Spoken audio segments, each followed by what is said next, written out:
Boxers who punch hard have exceptionally thick wrists.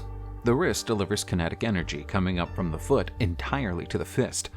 Therefore, the stronger the wrist supports its fist, the lesser the energy loss and the more destructive the punch becomes. The exact correlation can be found in football. To concentrate all the energy in the crown and hurt the opponent with the strongest force, a thick neck that firmly connects the head to the body is required. Wait, does that mean they work on their necks to weaponize the head?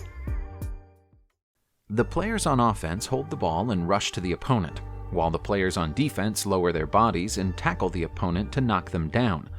The head naturally leans forward, and the opponent is hit head first. Such an aspect of the game makes head injuries inevitable in football. The NFL has constantly improved the helmets to protect the players from head injuries. Leathers and plastics were replaced by advanced new materials, which applied with multiple technologies and contributed to today's ever-solid, light, and safe helmet. In modern football, players no longer break their jaws or noses or bust their foreheads. However, improved helmets did not protect their heads after all. It became a cause of more severe head injuries. Thinking that the helmets would protect their heads, the players were less discerning of the danger, resulting in more violent plays. This can be explained by a theory called risk compensation. To reduce accidents in skydiving, auto-release of the parachute at a certain altitude was developed, but the death rate remained the same because the safety gave the people relief, allowing them to try riskier stunts. The headbutt is fearsome for sure, but it comes with the risk of head injury at all times. Hence, it was hardly considered before the helmet was improved. But as the helmet became more sturdy with a better buffer, players started to think it was good enough to protect their heads, and their heads became weapons. Modern football, where headbutts are regularly played, has created a monster much more serious than previous head injuries called CTE, chronic traumatic encephalopathy. Shocking research was announced in 2017. 110 out of 111 NFL players who donated their brains after death was found to have suffered from CTE.